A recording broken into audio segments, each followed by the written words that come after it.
बाबा, भजन मार्ग में साधक के लिए लोक व्यवहार कितना विघातक है? पहला प्रश्न तो ये है। दूसरा है, जो एकांतिक गुरु सेवा में रहते हैं उनको तो कुछ लोक व्यवहार करना ही पड़ता है, तो वो कैसे बचे? लोक व्यवहार देख, तो एक तो व्यवहार होता है बाहरी व्यवहार, एक होता है भीतरी व्यवहार। व्यवहार दो प्रकार।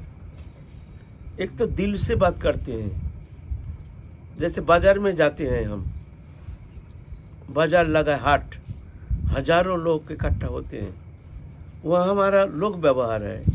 सामान से मतलब है, क्या हो रहा है, कौन आ रहा, कौन जा रहा, दुकानदार से क्या व्यवहार, इससे कोई लेना देना नहीं है। फटाफट सामान लिया, सब रास्ते में जो देखा बात भी किया, लेकिन उसका कोई असर नहीं हमारे ऊपर, है ना। लोक व्यवहार, हम बाजार में गया, बाजार से आया, घंटा 2 घंटा लग गया बाजार में, लेकिन बाजार से आने के बाद हमारे भीतर कोई प्रतिक्रिया नहीं है। दुनिया का मेला, मैं हूँ अकेला। मेला के अंदर हम चल रहे हैं, लेकिन मैं तो अकेला हूँ। मेला तो दुनिया का लोग इकट्ठा हो जाता है। लेकिन और एक होता है दिल से व्यवहार, जहाँ मन भी हमारा लग जाता है, हमको बात करने में अच्छा लगता है, और आग्रही होकर के हम उससे व्यवहार करते हैं। ऐसे जो व्यवहार है ये तो विघातक होता है। अगर मान लो सजातीय नहीं होता है, जैसे हम चाहते हैं, हम भजन करना चाहते हैं, लेकिन कोई संसारी लोग है, व्यवहारिक बुद्धि है, मायिक बुद्धि है, भोग वृत्ति में ज़्यादा लिप्त हैं, उनके भगवत विषय संबंध में कोई आग्रह नहीं, रुचि नहीं, और उनसे हम ज़्यादा ही प्रेम करते हैं, ज़्यादा व्यवहार रखते हैं, वो भी हमसे बहुत प्यार करते हैं, व्यवहार, तो ये बहुत विघातक हो जाता है ना। व्यवहार, इसलिए साधक को चाहिए व्यवहार मुक्त होना बहुत जरूरी है। माने भगवत विषय छोड़ करके और कोई भी विषयी लोगों से संपर्क से दूर रहना सर्वोत्तम है। और कभी कभी जरूरत मजबूरी से तो करना पड़ता है, लेकिन वो जैसे बाजार में हम जाते हैं ऐसे ही व्यवहार, लेना देना कुछ है नहीं, बस हमारा काम से मतलब है, नौकर चाकर सबसे हम बात करते हैं, काम से मतलब है। ये है व्यवहार बहुत हानिकारक होता है। व्यवहार से ही सब असर पड़ता है मन के ऊपर। व्यवहारिक क्रिया मन को प्रभावित करता है। ऐसे ऐसे हम हमारे प्रेमी जन है, हम जानते नहीं हैं, एक विवशता हमारे व्यवहार के कारण क्या होता है, उनकी भावना के असर पड़ता है हमारे मन के ऊपर। कभी कभी बहिर्मुख लोगों से व्यवहार ये बहुत भारी विघातक हो जाता है, मन को प्रभावित करता है, भजन से मन को हटाकर संसार चक्र में ले जाने में समर्थ है, ऐसे भी होता है। इसीलिए व्यवहार से दूर रहना बहुत जरूरी है। और क्या कह रहे थे? जो एकांतिक गुरु सेवा में है वो ऐसे ही बाजार का जैसे व्यवहार रखना पड़ेगा, बस कोई लेना देना नहीं है, जो जरूरी है उतना तो व्यवहार रखना, हृदय से कोई व्यवहार नहीं। सेवा में तो लेना देना ऐसे उदासीन ना, हृदय से नहीं, हृदय से बात करना है नहीं, माने उनके व्यवहार हमारे हृदय में स्पर्श नहीं होना चाहिए, कोई प्रतिक्रिया नहीं होनी चाहिए, बस व्यवहारिक बाहरी प्रतिक्रिया होने से वो हानिकारक होता है।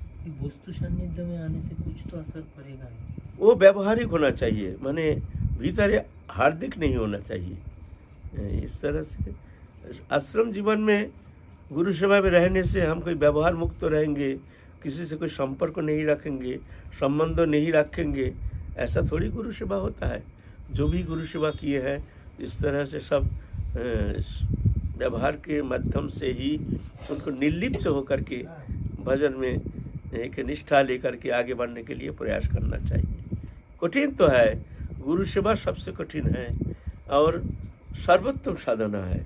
ऐसा थोड़ी है कोई बाधा नहीं, विपत्ति नहीं, कुछ नहीं, हम जैसा चाहते हैं ऐसे ही व्यवहार मुक्त होकर के हम एकांत गुरु सेवा करके हम संसार चक्र से मुक्त हो जाएंगे, इतना थोड़ी है। हम गुरु जी से एक बार कहे थे कि बाबा ये सेवा करने आए हैं, बहुत अपराध हो जाता है, सेवा आए हैं सेवा करने के लिए, गुरु सेवा करने के लिए, अपराध तो बहुत हो जाता है, क्या करूं? तो सेवा छोड़ दूं? तो बाबा हमको एक फटकार लगाया, बोलता का पुरुष कहीं के, का पुरुष माने कावार्ड, का पुरुष कहीं के अपराध के डर से सेवा छोड़ दोगे? इसका रिजल्ट, गुरु सेवा के रिजल्ट पहले समझ में आता नहीं है, लेकिन आखिर में आता है। वो गुरु शक्ति ना उसको धक्का मार के सब बाधा अतिक्रमण करके उसको ले जाएगा एकदम परमार्थ मार्ग में, धक्का मारते मारते ले जाएगा। साधक समझ भी नहीं पाएगा जो हम किस तरह से गुरु कृपा से हम आगे बढ़ रहे हैं। वो शक्ति है अमोघ, देखने में आता नहीं है। जिसने गुरु निष्ठा नहीं है, जिनके गुरु सेवा किए नहीं है, तो ये भजन जीवन में तीव्र साधन करके ये संसार चक्र से मुक्त होना बहुत कठिन बात है, बहुत कठिन बात है। महत् सेवायां दारमाहुर विमुक्ते स्तमदार जोषित संगी संगम। महत् पुरुष के, महत् माने गुरु महत्, महत् सेवायां दारम अहुर विमुक्ति। महत् सेवा मुक्ति का द्वार है, ये दरवाजा है, ये दरवाजा खुल जाता है। जिसने महत् सेवा किया नहीं, महत् सेवा करने के लिए कोई आग्रह नहीं, दीक्षा लेकर के बस चल दिए एकांत में भजन करने के लिए, वो चमक दमक 2 दिन का, वो वैराग्य 2 दिन का, वो वैराग्य आगे चल के टिकेगा नहीं। उसको प्रेरणा कौन देंगे, उसको धारण कौन करेंगे? वो तो गुरु करेंगे, गुरु शक्ति करेंगे। तो गुरु शक्ति बिना, वो महत् कृपा बिना, महत् कृपा बिना कोनो कर्म में भक्ति नय। कृष्ण भक्ति दूरे रहू संसार ना जाए खोए। महत् पुरुष की कृपा बिना, भले कितना भी तुम प्रयत्न करो, भक्ति प्राप्त होना संभव नहीं है। कृष्ण भक्ति दूरे रहू, बोलते हैं कृष्ण भक्ति तो बहुत दूर की बात है। संसार से मुक्त होना कठिन हो जाएगा। संसार क्या है? वासना संसार, स्त्री पुत्र कुटुंब परिवार धन जन वित्त वैभव, ये सब संसार नहीं है, ये बंधन का कारण नहीं है।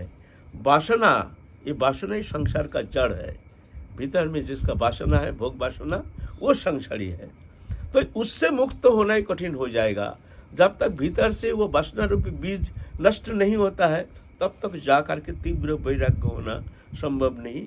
और जब तक तीव्र वैराग्य नहीं होती है, तब तक जा करके एकांतिक भजन निष्ठा ये होना भी संभव नहीं है। इसीलिए महत् सेवा, पहले महत् सेवा। श्रीमद् भागवत पुराण में कहे हैं, जब तक सिद्धि नहीं होती है, सिद्धि माने भगवत प्राप्ति नहीं होती है, तब तक गुरु सान्निध्य में रह करके गुरु सेवा करनी चाहिए। और गुरु अगर मान लो दूर है, कहीं सेवा करने का मौका नहीं मिलता है, तो कोई महत् पुरुष सजाती है, कोई महत् पुरुष का अनुगत्य में रह करके तुमको सेवा माध्यम करके आगे बढ़ने के लिए प्रयत्न करना चाहिए। ये नियम है। बाधा तो आएगी, सेवा करेंगे, कोई बाधा नहीं, कोई विपत्ति नहीं, कोई द्वंद्व नहीं, ऐसा थोड़ी होता है। गुरु सेवा क्या चीज़ है, क्या बाधा आती है, हम देख के आया है, हमारा खूब याद है भाई। ये कहने के विषय नहीं है, हमको खूब याद है, बहुत कष्ट पाया हमने गुरु सेवा। বললে পরে আমরা বুঝতে পারবো, একটা উদাহরণ দিলে বুঝতে পারবো যে কতটা। उदाहरण क्या, गुरु सेवा में है, हमको हटाने के लिए एक चक्र चल रहा था, जिसको हटाओ यहाँ से। ये तो गुरु का बहुत प्रिय पात्र बन रहा है, और गुरु भी इसको बहुत प्यार करते हैं, तो उनका जलन होता है, इनको हटाओ यहाँ से। तो ऐसे ही अपने अपने एक ग्रुप बना लिया, ग्रुप बना करके बस, तेरा गुरु नहीं है, इसका ही गुरु है, तेरे गुरु सेवा करने का अधिकार नहीं है, तू सेवा कर कल से। ये बहुत दिन कर लिया, अब तेरा भी गुरु है। और वो सरल सीधा था, तो वो सुन करके उसके भीतर में बैठ गया है कि हमारा भी अधिकार है, हमारा गुरु है, हम गुरु सेवा करेंगे। एक दिन हमारा बुखार आ गया। बहुत सारे कहानी है, फिर भी एक छोटा सा घटना मैं कहता हूँ। बुखार आ गया है तो रात को 2 बजे उठना पड़ता था। 2 बजे उठ करके गुरुदेव शौचादि क्रिया के बाद उनको स्नान ध्यान कराने का, दातुन कुल्ला ये सब करना हमारा ड्यूटी था। तो हम गुरुजी को उठा करके जब ले आएंगे तो बुखार आ गया ना, गरम लग गया। अरे विनोद तुम्हारा तो बुखार आ गया, जाओ जाओ जाओ तुम आज जाओ, आज तुम विश्राम करो। तो वो गुरु भाई जो है वो आ गया, बोलता है हम करेंगे। तो हमने बोला ठीक है, एक दिन के लिए करेगा, कोई बात नहीं। गुरुदेव कहते हैं तुम्हारा बुखार आ गया, तुम विश्राम करो। तो उसने करना शुरू कर दिया। एक दिन किया, दूसरा दिन गए हम, बुखार ठीक हो गया। बोलता है हमको 2 दिन करने दो, तुमने तो बहुत दिन किया, अब 2 दिन हमको करने दो, फिर जाकर तुम करना। तो हमको तो अच्छा नहीं लगा, गुस्सा तो खूब आ गया। हमने ठीक है आज करो, काल से हम तुमको देखना नहीं चाहते हैं। ये सुबह प्रातः काल हम गुरु सेवा में रहते हैं। हमारे जो सेवा गुरुदेव हमको कृपा करके जो सेवा प्रदान किए हैं, काल से हम तुमको देखना नहीं चाहते हैं यहाँ। तो ठीक है दिखा जाएगा। तीसरा दिन, और वो लोग पहले से ही अपना ग्रुप जो ठीक किया, जिसको यहाँ से हटाओ। तो रात 2 बजे उठ करके गए हैं गुरुजी को जगाने के लिए। तो जागे रहते हैं गुरुजी, तो सारी रात सोते नहीं थे, वो तो निद्रा जोई थे। दिन में ना रात में कभी सोते नहीं थे गुरुदेव। हम निद्रित होने में हम कभी देखे नहीं है जो गुरुदेव आज अभी निद्रित हो गए हैं। तो दरवाजा में बैठे हैं, एकदम दरवाजा गार्ड करके, एकदम भीतर हमको कुछ नहीं देंगे नहीं। वो तो 1 बजे उठ करके बैठे हैं दरवाजे के पास। फिर हमने देखा तो अभी झगड़ा करना ठीक नहीं है, गुरुदेव नाराज हो जाएंगे। गुरुदेव विश्राम कर रहे हैं ना, तो बोले भाई थोड़ा सा हट जाओ, एक चीज़ लाएंगे। तो वो सोचता है कोई चीज़ लगे है तो आ जाएगा। हम भीतर जाके उसके पीठ में पीठ लगा करके हम बैठ गए। अब गुरुदेव उठे हैं, गुरुदेव का हाथ पकड़ के हम उठा रहे हैं, और वो पीछे रह गया। देखते तो ये तो हाथ पकड़ के गुरुदेव उठा रहे और चिल्ला मिलने शुरू कर दिया। एकदम हमको हाथ पकड़ के खींचना शुरू कर दिए। और उनका जो समर्थक हैं वो लोग भी बड़ा, अरे आश्रम में हल्ला चिल्ला गोल्ला, हाँ तुम्हारी गुरु है, तुम ही ऐसा करोगे, तैसा करोगे, ये करोगे, वो करोगे। बड़ा अशांति एकदम आश्रम में। एकदम रात को 2:30 बजे ऐसे झगड़ा। फिर गुरुदेव दुखी हो गए, हमको बोलते हैं तुम भी क्यों जिद करते हो, तुम क्यों जिद करते हो, छोड़ो ना, देखो क्या होता है। तो गुरुदेव आदेश किए हैं तब तो हमको छोड़ना पड़ेगा। तो हमने छोड़ दिया, तो हमारी सेवा छूट गया, तो बहुत दुखी हो गया, मन इतना खिन्न हो गया। दूसरा दिन हम थोड़ा मन को, चित्त को शांत करने के लिए राधा कुंड से चले गए वृंदावन। थोड़ा दिमाग को थोड़ा शांत करने के लिए, चलो थोड़ा दर्शन करेंगे। उस समय माँ आनंदमयी भी आई थी आश्रम में, हम लोग चलो उनका भी दर्शन करेंगे। तो ऐसे ही तो एक दिन घूमे। और इधर क्या हुआ, गुरुदेव तो नाराज हैं, जानते नहीं है कैसे सेवा करनी चाहिए। ऐसे थोड़ी होता है सेवा इच्छा करनी चाहिए, सेवा थोड़ी होती है। क्या किया, माथे में गर्म पानी डाल दिया, ठंडी के मौसम। और गुरुदेव तो पहले नाराज था ही, और हम तो खूब रोए गुरुदेव के पास जाकर के, खूब रोए। कहे कुछ नहीं रहे हैं, लेकिन रोए हैं, खूब रोए हैं। तो गुरुदेव हमको कहे देखो, ये वैष्णव जगत है ना विनोद, तुम कभी जीतना नहीं, तुम हार जाना, देखना तुम्हारा ही विजय होगा। ये जगत ऐसा है, यहाँ जो हार जाता है हर क्षेत्र में जो हार जाता है वो विजय प्राप्त करता है, जो जीतने के लिए चेष्टा करता है वो ही हार जाता है। देखो विनोद,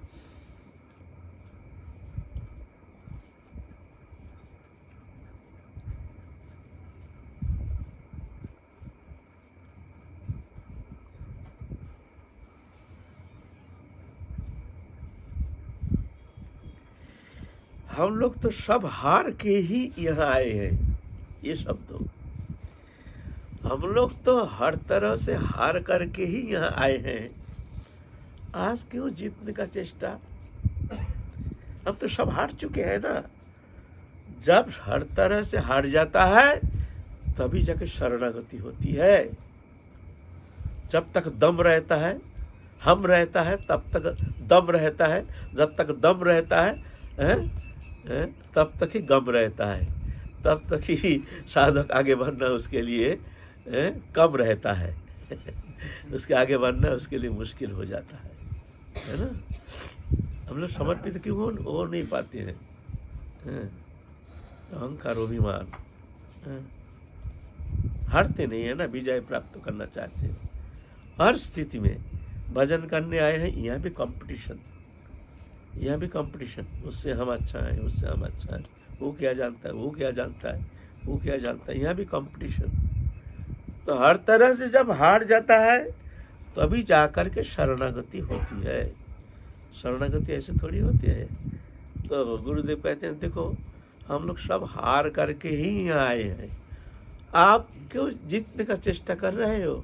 तुम हार जाना। विनोद हमको ये शब्द कहते, तुम हर स्थिति में हर जगह तुम हार स्वीकार करना।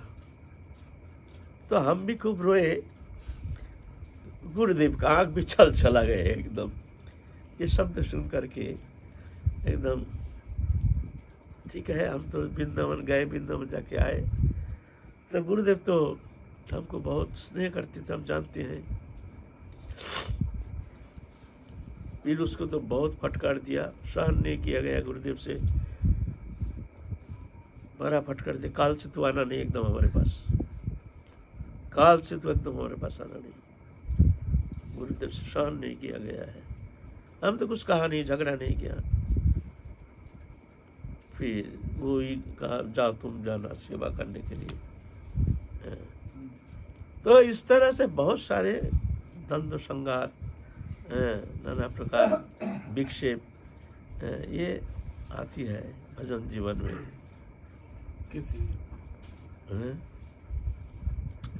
किसी वरिष्ठ गुरु भाई को वंचित करके हम सेवा ना, वहाँ चलेगा नहीं। ओवरटेक करना चलेगा नहीं। ओवरटेक करने से विपत्ति आ जाएगी। यहाँ ओवरटेक का जगह नहीं है। कष्ट होगा, मन खिन्न हो जाएगा, लेकिन ना ओवरटेक का यहाँ कोई प्रश्न नहीं है। पीछे रहना पड़ेगा। सहायता कर सकते हैं। हाँ, उनको सहायता करो या दूसरा कोई उपाय ढूंढ लो। ओवरटेक नहीं। क्या ये हम हमारा क्रॉस करके ये गुरु सेवा कर रहा है, हम नहीं कर सकते? यहाँ ये चलेगा नहीं। तुमको ढूंढ लेना पड़ेगा जो किस तरह से गुरुदेव को प्रसन्न किया जाए। प्रसन्न करना सिर्फ गुरुदेव का अंग संमार्जन, अंग ये हाथ पाँव आदि संभावन करना, पद संभावन, यही सेवा नहीं है। सेवा दूर रह करके भी गुरु की प्रसन्नता, गुरुदेव की प्रसन्नता प्राप्त कर सकते हैं पूर्ण रूप से। पूर्ण रूप से जो सद्गुरु होते हैं वो कभी स्वार्थी नहीं होते हैं। वो चाहते हैं शिष्य का परमार्थ। जो ठीक ठीक भजन करते हैं, ठीक ठीक समर्पित हो करके गुरु चरण में तीव्र श्रद्धा रख करके जो भजन में तत्पर रहते हैं, गुरुदेव उनके दूर रहने से भी गुरुदेव उनके ऊपर अधिक प्रसन्न रहते हैं। सामने रह करके भी गुरु चाहते हैं कुछ और शिष्य चाहते हैं कुछ। तो इसमें और गुरु अपराध हो जाता है। भजन तो दूर की बात है और अनर्थ आ जाएगा। गुरु को प्रसन्न करो, जाना तो न प्रकार गुरु को प्रसन्न करो। ऐसा आज्ञा परम आज्ञा होती है। अगर कोई गुरु भाई कोई कार्य कर रहा है और गुरुदेव किसी छोटे गुरु भाई को उसी कार्य को करने के लिए कहें, तो छोटे गुरु भाई को वो सीधा कार्य कर देना चाहिए या उसको सलाह मशवरा करना चाहिए बड़े गुरु भाई से कि गुरुदेव ने हमको अब बोला है कार्य? हाँ, वो तो है, उनको परामर्श करना चाहिए गुरुदेव की इच्छा जान करके, या गुरुदेव से प्रार्थना करना चाहिए कि इस स्थिति में हमको क्या करना चाहिए। गुरुदेव निर्णय लेंगे, ऐसा थोड़ी है बड़े गुरु भाई है इसलिए उसको आश्रम से ही भगा दे, उनका अधिकार है, तुम आना ही नहीं, ऐसा थोड़ी होता है। ये तो अनर्थ हो जाएगा ना। बड़ा गुरु भाई है, जा मन चाहे जो भी कुछ कर सकते हैं, ऐसा थोड़ी। तो गुरुदेव से सलाह परामर्श करना चाहिए, इस स्थिति में हमको क्या करना चाहिए। तो गुरुदेव जैसे कहे, जैसे हमको गुरुदेव क्या आदेश किया, तुम जिद क्यों करते हो, तुम छोड़ दो ना, देखो ना, बस गुरुदेव कह दिया, हम छोड़ दिया।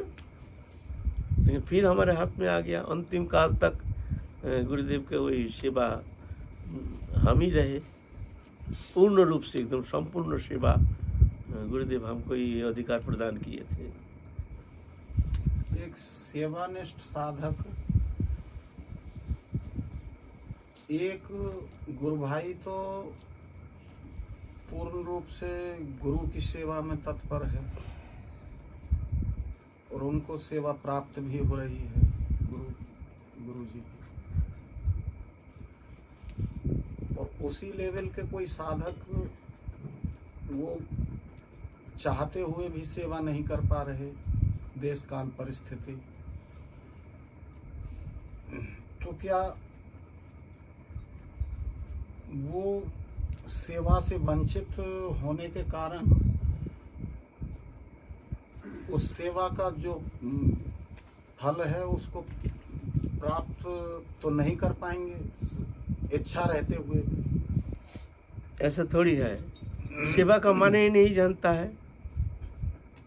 कोई गुरुदेव किसी का सेवा ले रहे हैं, बा उनके सेवा में गुरुदेव ज़्यादा प्रसन्न है, तो हाँ, ये भावना नहीं रहनी चाहिए जो ये ज़्यादा अधिकार प्राप्त कर लिया है, हमको ओवरटेक करके, हमको वंचित करके ये बहुत सेवा अधिकार दिखा रहा है। ऐसा बात नहीं है।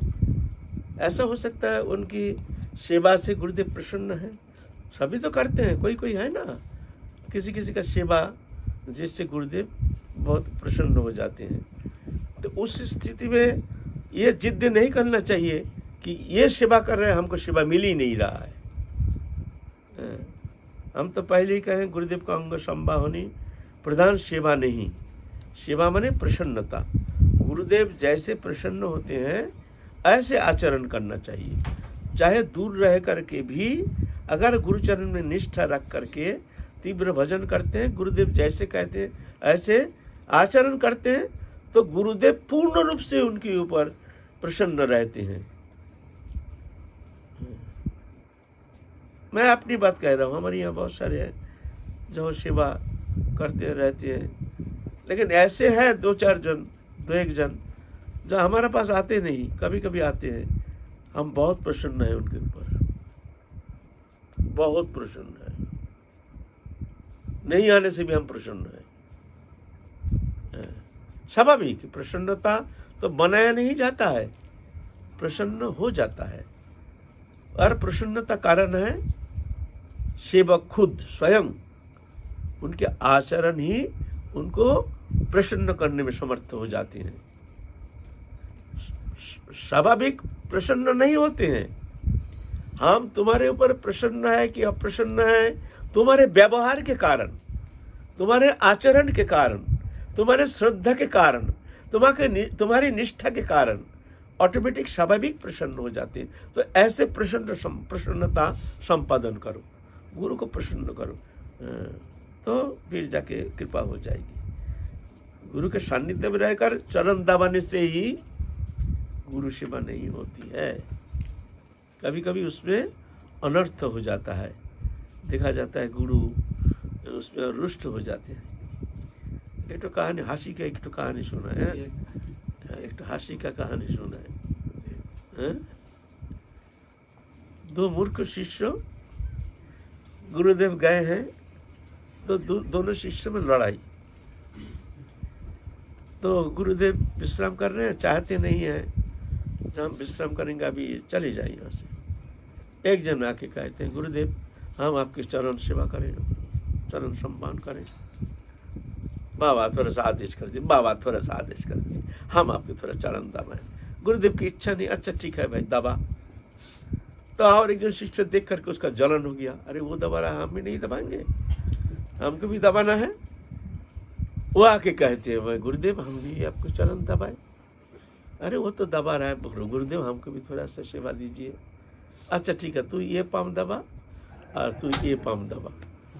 दोनों ने 2 पाम दबा रहे हैं, दबा कर ये उसके तरफ गुर्रा रहा है, वो उसके तरफ गुर्रा रहा है, गुर्रा करके तो दोनों दबा रहे हैं। गुरुदेव का टांग दर्द हो गया दबाते दबाते। अब क्या करें, उस शिष्य के मनोरंजन के लिए, मनोतुष्टि के लिए गुरुदेव क्या किया है, पाम को थोड़ा चेंज कर लिया। ये पाम के ऊपर ये पाम को ऐसा करके उठा दिया, सोए हुए अवस्था में। इधर जो बैठे तो कहते तेरा पाँव हमारे पाँव के ऊपर क्यों आ गया? हमारे पाँव के ऊपर तुम्हारा पाँव कैसे आ गया? तुम्हारा वो पाँव हमारा ही पाँव। तो पाँव के ऊपर मार दिया एक डुक। गुरुदेव तो बाप रे मारे करके वो ऐसा नहीं करना, ऐसा नहीं करना। गुरुदेव तो सहनशील है। अच्छा फिर पाँव इधर रख लिया और ये तो गुर्रा रहा है, ठीक है मौका मिलने से हम भी दिखाएंगे तुमको। तो अब ये पाँव दर्द हो गया, गुरुदेव क्या कि ये पाँव को उस पाँव के ऊपर उठा दिया। आप उसका और तुम्हारा पाँव हमारा पाँव के ऊपर क्यों आया? डंडा लिया, डंडा ले करके मारा टांग के ऊपर। गुरुदेव तो बापरे करके उठा। ये है गुरु सेवा, है ना, कलिजुगी ये है गुरु सेवा। तो ऐसा नहीं, गुरु सेवा होता है, गुरु सेवा होती है गुरु प्रसन्नता, अंग संभावना से ही या गुरु के सानिध्य रहने से ही या दूसरा कोई सेवा करने से ही गुरु की प्रसन्नता नहीं। गुरु प्रसन्न होते हैं, गुरु जैसे चाहते हैं तदनुसार तुम अगर चलने के लिए प्रयत्न करते हो, साधन चेष्टा करते हो, तो जा करके गुरु स्वाभाविक प्रसन्न हो जाते हैं। ऐसे एक बात जरूर है कि दो गुरु भाइयों में से एक को परिपूर्ण सेवा प्राप्त हो रही हो तो दूसरे के मन में उसकी पीड़ा का कोई ऐसा होना ही नहीं चाहिए। ये होना ही नहीं चाहिए। हमारे क्या होता है, हमारे जो निकुंज सेवा, वहाँ भी सेवा है ना, वहाँ सेवा कैसे है? राधा रानी की प्रसन्नता ही सेवा है। राधा रानी भी सेवा देते हैं, उनका क्या सेवा का क्या प्रयोजन है? सेवा के लिए उनका तो कोई प्रयोजन है नहीं, लेकिन भक्त के भावना से भगवान वो सेवा को स्वीकार कर लेते हैं। जैसे मान लो निकुंज भवन में राधा कृष्ण दोनों आके बैठे हैं, आप देख रहे हैं, मंजरी सखियाँ सब देख रही है कि हमारे लिए क्या सेवा, क्या सेवा। मन में भावना आई कि हम क्या सेवा करेंगे। इतने में गर्मी आ गई, ऑटोमेटिक गर्मी, पसीना आ गई, एकदम पसीना से लथपथ हो रहे हैं। तुरंत एक सखी की तरफ निर्देश किए, पंखा लेकर के वो व्यजन कर रहे हैं, है ना। और एक सखी दिख रही है, वो तो व्यजन कर रही है, तो मेरे लिए क्या सेवा, हमको तो कोई सेवा मिल नहीं रही है। तो अचानक राधा रानी की बहुत प्यास लग गई, तीव्र पिपासा। ऑटोमेटिक उनको सेवा देने के लिए, ये पिपासा अपने लिए नहीं, वहाँ जितना जो सेवा उपकरण है सब सेवा देने के लिए, सखी मंजरी को सेवा देकर उनको प्रसन्न करने के लिए ही जुगल किशोर ये सेवा को स्वीकार कर लेते हैं। उनका कोई प्रयोजन नहीं है, सब सेवा के उपकरण है। भूख प्यास आदि जो भी है सब सेवा के उपकरण। तुरंत जो सखी मन में चिंता की कि ये हमारे लिए कोई सेवा, तो राधा रानी अगर निर्देश करे तो बहुत खुशी। तो अंगली उठा के निर्देश किए, जान गई। वहाँ तो अंतर के तरंग चलता है, वह शब्द नहीं। तुरंत शीतल पानी लेकर के सुवर्ण ग्लास में ला करके राधा रानी का पिला, ओह एकदम शीतल, ऐसे है सेवा। मान लो माला ग्रंथन किए हैं, माला का कंपटीशन, किसका माला सबसे सुंदर हो सकता है, और वहाँ हजारों प्रकार की प्रजाति के माला, लता गुल्म आदि हैं। हमारे जैसे ये 2-4 प्रजाति हरा भरा है, ये सब लता गुल्म आदि।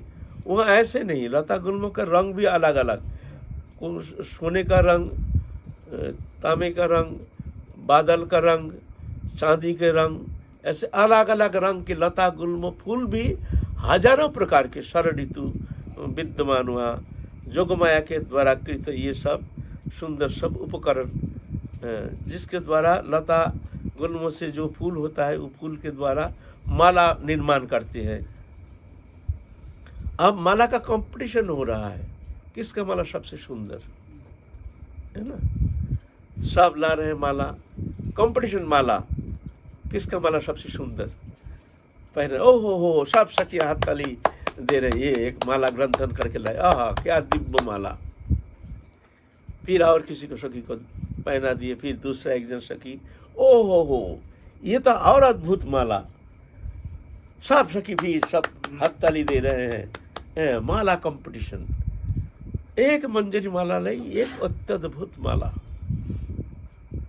ये माला देख करके एकदम राधा रानी की हृदय जैसे आनंद से खिल गई। ओ ये माला तो हमारे प्राणनाथ के लिए ही सुंदर है, कृष्ण के गले में पहना दिए हैं। कृष्ण देखती इतना सुंदर माला, हमारे प्राणेश्वरी के लिए ये सुंदर है, उठा के राधा रानी को पहना दिए हैं। राधा रानी बड़ी प्रसन्न हो गए, मंजरी को बुलाए, फर्स्ट प्राइज, हाथ उठाए, अंगली उठाए, सब समझ गए जे ये फर्स्ट आई है। वह एक एक दिन कोई फर्स्ट होता है, कोई ऐसा होता है ना। आनंद लीला ना, लीला के फर्स्ट अंगली उठाए राधा रानी, फर्स्ट प्राइज। और कर कर कर कर कर कर कर कर सब हाथ ताली बजा रहे हैं। ललिताभिषेक चित्र, इंद्रलेखा, चंपकलता, रंग देवी, श्रृंग विद्या, सुदेवी, रूप मंजरी, रति मंजरी, विलास मंजरी, कस्तूरी मंजरी, मंजराली मंजरी, रस मंजरी, गुण मंजरी, लवंग मंजरी, अनंग मंजरी आदि सब हाथ ताली बजा रहे हैं। कौन मंजरी, कौन बनाए ये माला? मंजरी आ रही है। सम सम सम सम सब रास्ता क्लियर, सब अलग, सब उधर लाइन, इधर लाइन, और उधर मंजरी आ रही है। क्या सबसे उत्तम पुरस्कार बहुत प्रकार का है। एक तो पुरस्कार है गजमती हार, खुशी होकर अपना गजमती हार को दे देती, ये एक पुरस्कार। एक पुरस्कार है चुंदरी, अपना चुंदरी को पहना दिए, ये एक पुरस्कार। पुरस्कार सब हाथ ताली बजाते हैं, खूब जोर से हाथ ताली बजाते हैं, खूब जोर से एक एक पुरस्कार जब वितरण करते हैं। अच्छा, माला भी एक पुरस्कार है। श्रेष्ठ पुरस्कार क्या है जानते हैं? सर्वोत्तम पुरस्कार, फर्स्ट प्राइज, राधा रानी के चुंबन। राधा रानी मंजरी को छाती में भर करके मुख में मुख दे करके तांबुल प्रदान करते हैं, ये फर्स्ट प्राइज, 1 नंबर प्राइज। आप वो मंजरी को ये दिए हैं। तो सब मंजरी सब, आप जब वो पुरस्कार लेकर जब आ रही है, आप सब चाहते कौन इसको छाती में भरेंगे। सबसे पहले वो पकड़ के छाती में भरती है, वो पकड़ के छाती में भर लेती है, वो पकड़ के छाती में भर लेती है, फिर हाथ पकड़ के ले जाती है। ले करके क्या करते हैं, आप आरती उतारेंगे। बाबा इतने बड़ी प्राइज पाने में ये फर्स्ट प्राइज मिल गई है, राधा रानी की कृपा प्रसाद, तो साहब आरती उतारते हैं। वहाँ ऐसे हैं, वहाँ राधा रानी की प्रसन्नता संपादन की है, इसीलिए उनके प्रति आदर बुद्धि जी, ये राधा रानी की प्रसन्नता संपादन करने में समर्था हुई है। राधा रानी के प्रधान सबसे उत्तम पुरस्कार प्राप्त करने में समर्थ हुई है, तो सबका हृदय जैसे खिल गया है। आहा, और ज्यादा आनंद, उनको छाती में कौन भरेंगे, ऐसे उत्तम पुरस्कार प्राप्त करने में समर्थ हुए हैं। ये हमारे साधना ही ऐसे हैं। कृष्ण सुख का तात्पर्यमय सेवा, हमारे राधा रानी को जो सेवा करके प्रसन्नता संपादन कर सकते हैं, उनके प्रति ज्यादा प्रेम, ज्यादा श्रद्धा, ये हमसे श्रेष्ठ है, हमसे श्रेष्ठ है ये। हम तो ये पुरस्कार प्राप्त तो कर नहीं पा रहे हैं। हमारी साधना का ही है कृष्ण सुखई को, जुगल किशोर सुखई को तात्पर्यमय सेवा। यहाँ भी ऐसा ही है। हमारे गुरु जी को प्रसन्नता संपादन कर रहे हैं, ये उनके प्रति आदर बुद्धि होना चाहिए। हा, गुरुदेव इसको इतना प्यार करते हैं, हाँ, तो जरूर इसमें कोई गुण है, तो उनके प्रति आदर बुद्धि होना चाहिए। आहा, ये हमसे श्रेष्ठ है, ऐसा नहीं ईर्षा। हमारे यहाँ तो उल्टा, तो बहुम जगत ना, यहाँ उल्टा। यहाँ गुरु किसी को प्यार किया था बस वो टेढ़ी नजर से देखते हैं, इसको कैसे भगाया जाए। ये ज़्यादा ही सेवा दिखाता है, ज़्यादा ही ये दिखाता है जैसे बड़ा भक्त बन गया है, गुरु जी का ऐसे चाटुकार, गुरु जी को ज़्यादा चाटुकारिता करके ऐसे प्रसन्न करता है, इसको कैसे भगाया जाए। हमारे यहाँ के जो सेवा है, भावना है, ऐसी है। लेकिन ऐसे नहीं, हमारे साधना का तात्पर्य जो है जुगल किशोर की प्रसन्नता। हमारे सेवा के उद्देश्य है हमारे गुरु की प्रसन्नता। गुरुदेव जब देखते हैं जो किसी की सेवा से प्रसन्न हो रहे हैं तो प्रसन्न होना चाहिए। हा, हमसे तो ये कर्म हुआ नहीं, देखो ये हमारे गुरु को प्रसन्न करने में समर्थ हो गए हैं। आहा, धन्य है, धन्य है। इसमें गुरुदेव इष्ट सब प्रसन्न हो जाते हैं। आहा, कितने सुंदर भावना है इसकी। वहाँ भी हमारे ऐसे भावना, उल्टा विपरीत। जो राधा रानी की सेवा करते हैं सब उनको ज्यादा प्यार करते हैं। आहा, हमारे राधा रानी को इतना प्रसन्न करने में समर्थ हो गई है। आहा, उनके छाती में लगाओ, उनको आदर करो, उनको खातिर करो, है ना। ऐसे भावना यहाँ चलता नहीं है, भक्ति जगत में ऐसे भावना चलता नहीं है ना। यह उल्टा चाहे अमुक गुरु भाई चाटुकारिता करके गुरु को प्रसन्न करे, या चाटुकारिता का कोई सवाल ही नहीं। तुमको अगर ये भावना आ गई मन में जो चाटुकारिता करके ये प्रसन्न किया है, ये समझना चाहिए इसमें कुछ ऐसे गुण हैं जो कि गुरु को प्रसन्न करने में समर्थ हो गए, जो गुण हम में है नहीं। अगर हम में ये गुण होता तो हमको गुरुदेव को आदर करते, खातिर करते, प्रसन्न हो जाते। हम में कमी है तो कमी को ढूंढना चाहिए। हमारे अंदर जरूर कुछ कमी है, ये ऐसे भावना होनी चाहिए। इसमें गुरु भी प्रसन्न होते हैं। सेवा नहीं, जो क्रिया नहीं, क्रिया से गुरुदेव प्रसन्न नहीं होते हैं, क्रिया से भगवान प्रसन्न नहीं होते हैं, भावना से, भावनात्मक, है ना। भागवत जगत में तो विशुद्ध प्रेम होता है, तो जिन्होंने प्रसन्न किया तो उनका भी प्रेम उनके प्रति विशुद्ध है। मगर भौतिक जगत में तो ऐसा भी देखा जाता है कि जिनके ऊपर गुरुदेव प्रसन्न हैं उनको उस चीज का अहंकार भी आ जाता है। ये तो होता है, लेकिन आना नहीं चाहिए, आना नहीं चाहिए। ऐसे भावना होनी नहीं चाहिए। अहंकार आना तो ये तो पतन का कारण है ना। और अहंकार हमारे यहाँ हम जब गुरु जी की सेवा में रहते थे ना, मैं अपनी बात कर रहा हूँ, बोलो बंगाल से कोई गुरु भाई आया है, तो हम गुरुदेव का शौच आदि क्रिया करके आए हैं, उनको चरण धुला रहे हैं। ये हमारा ड्यूटी था, चरण धुलाना, वो जो शुद्ध वस्त्र से पोंछ देना, ये हमारा ड्यूटी। तो कभी कभी हम खुद ऐसे करते थे जी, भाई ये देखो ये लोग बंगाल से आए हैं, कितना दूर से आए हैं, इनको तो गुरु सेवा करने का मौका मिलता नहीं है, हमको तो काल में मिल जाएगा। तो हम खुद ही कहते भैया आ जाओ, लो गुरु जी को पाँव धुला दो, लो अब काल तो हमको मिल जाएगा, ये तो इसको तो मिलेगा नहीं।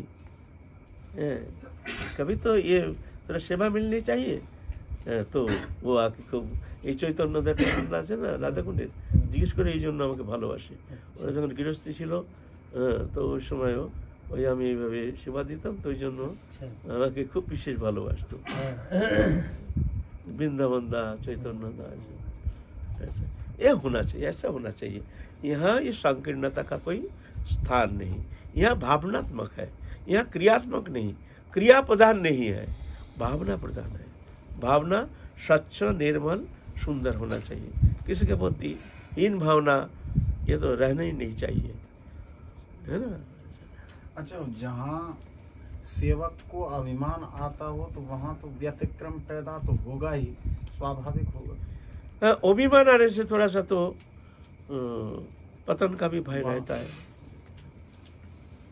अभिमान आने से जो हम गुरु के बड़े सेवक हैं, हम गुरुदेव के बड़े प्रिय पात्र हैं, हम गुरुदेव के बहुत नज़दीक हैं, ये लोग तो इतना है नहीं, ऐसा भावना आ गया तो ये भी बहुत विघातक साबित होता है।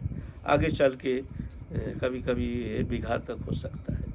ये भक्ति मार्ग है ना, यहाँ उसका अभिमान का कोई स्थान नहीं है। और देखा जाता है कि गुरु सेवा भी बाधित हो जाती है उस समय पर, जो यथेष्ट जो सेवा होनी चाहिए, क्योंकि विरोध और जहाँ इस तरह की विरोधाभास हो तो वहाँ तो कुछ ना कुछ तो सेवा मूलक जो भी है व्यवस्था में विक्षिप्तता तो आएगी। इस तरह की अगर एक में भी सेवक में अगर ऐसी भावना आई या अभिमान की इस तरह की, तो जरूर कहीं ना कहीं हाँ, ये तो होता ही। एक बार हरिद्वार की एक घटना है, हम जल्दी करेंगे, कितना बजता है, 11 बजता, ठीक है, आज नहीं, फिर आगे चलेंगे, काल चलेंगे, रात हो गया। तो इसमें जो सेवा प्राप्त कर चुके हैं, जिसको सेवा मिली नहीं, तो जो जिसको सेवा मिली नहीं उनका भी ये भावना नहीं रहनी चाहिए जो ये चाटुकारिता करके गुरुदेव का ज़्यादा प्रसन्नता दिखा रहे हैं, हम वंचित रह गए, ऐसे भावना है नहीं। ये क्रिया प्रधान नहीं है, ये भावना प्रधान है, भावनात्मक। गुरुदेव सब देखते हैं, सब जानते हैं। अच्छा, जय जय श्री राधे श्याम, जय गौर हरि बोल।